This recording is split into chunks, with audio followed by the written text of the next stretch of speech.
Hello guys. आज अपने इस नए वीडियो में पढ़ेंगे मधुमक्खियों की प्रजातियाँ, स्पीसीज ऑफ हनी बी। आइए इससे पहले थोड़ा सा इनके वर्गीकरण को देखते हैं। तो मधुमक्खी किस फाइलम का सदस्य है? आर्थ्रोपोडा इसकी क्लास है। इंसेक्टा इसकी सब क्लास है। टेरिगोटा इसका ऑर्डर है। हाइमेनॉप्टेरा फैमिली है।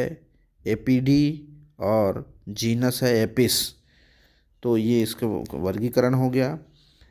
अब देखते हैं कि इनकी प्रजातियां। तो मधुमक्खियों की निम्नलिखित मुख्यतः 4 प्रजातियां पाई जाती हैं। पहली प्रजाति है एपिस डार्सेटा, दूसरी है एपिस इंडिका, तीसरी है एपिस फ्लोरिया, चौथी है एपिस मेलिफेरा।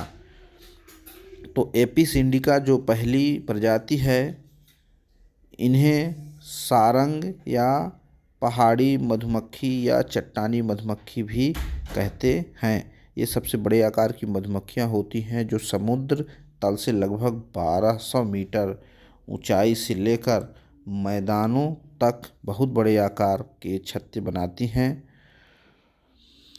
1 मीटर लंबे तथा 70 सेंटीमीटर चौड़े विशाल छत्तों को यह चट्टानों अथवा ऊंचे पेड़ों की डालों से लटकाती हैं।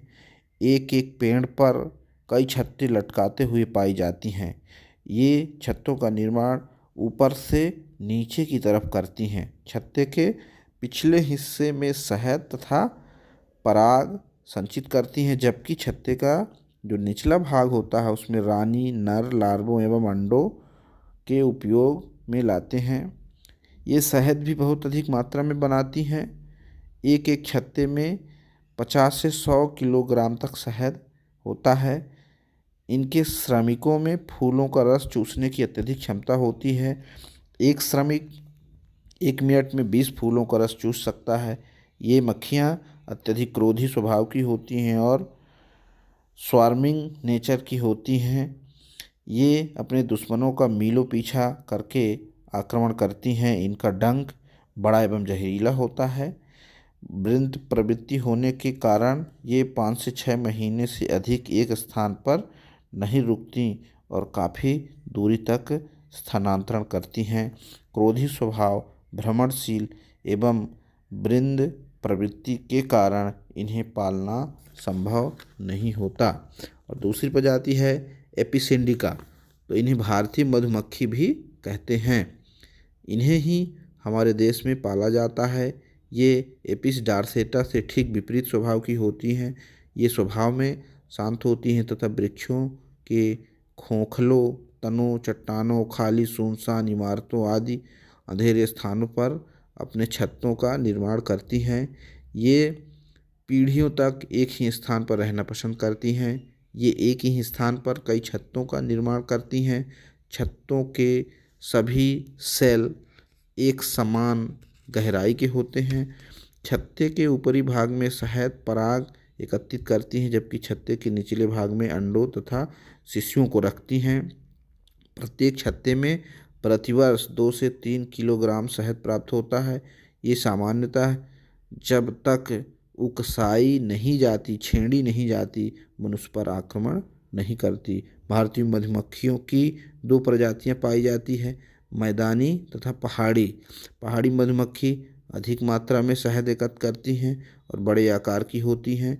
ये अधिक ऊंचाई पर रहना पसंद करती हैं। मैदानी तथा पहाड़ी मधुमक्खियों की अनेक संकर यानी हाइब्रिड जातियां भी पाई जाती हैं।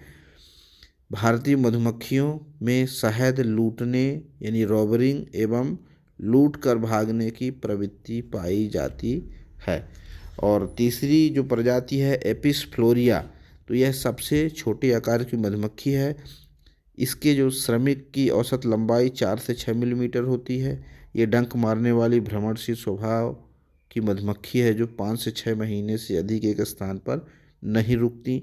ये अपने छत्ते खुले स्थानों, पेड़ों की शाखाओं, झाड़ियों में बनाती हैं। छोटे आकार के छत्ते बनाती हैं जो साधारणतः 15 से 45 सेंटीमीटर लंबे तथा 15 से 30 सेंटीमीटर चौड़े होते हैं। एक छत्ते से लगभग औसतन 200 से 500 ग्राम शहद प्राप्त होता है। अतः आर्थिक दृष्टि से इनका पालन लाभप्रद नहीं होता। इसके अतिरिक्त ये भ्रमणशील स्वभाव होने के कारण भी इन्हें पालना संभव नहीं है। और जो चौथी प्रजाति है, अंतिम प्रजाति है एपिस मेलिफेरा। इसे इटालियन या यूरोपियन मधुमक्खी के नाम से भी जाना जाता है। यह मूल रूप से इटली की प्रजाति है, जहाँ से यह विश्व के अन्य देशों में पहुँचाई गई। विश्व में पाई जाने वाली इनकी अन्य प्रजातियाँ इटली में एपिस मेलिफेरा लैंगुस्टिका, अमेरिका में एपिस मेलिफेरा कानिस्का, और रूस में एपिस मेलिफेरा काओकेसिया, इंग्लैंड में एपिस मेलिफेरा लेहजेनाई। इसी तरह की इनकी अलग अलग प्रजातियां सभी देशों में पाई जाती हैं। यह मधुमक्खी भारतीय मधुमक्खी एपिस इंडिका से संरचना एवं स्वभाव में इतना अधिक मिलती हैं कि दोनों में अंतर करना कठिन हो जाता है। यह पालने एवं शहद संचित करने में सर्वश्रेष्ठ होती हैं। यह भारतीय मधुमक्खी की तरह समानांतर छत्ते बनाती हैं। एक छत्ते से लगभग 50 से 200 किलोग्राम शहद प्रतिवर्ष प्राप्त होता है। विदेशी मधुमक्खियों के आयात में कई बीमारियों के कारण खतरा बना रहता है, अतः आयात करते समय इनका पूर्ण परीक्षण कर लेना चाहिए। वैसे इनका आयात एवं वृद्धि करने से शहद उद्योग में अत्यधिक प्रगति की व्यापक संभावनाएं हैं।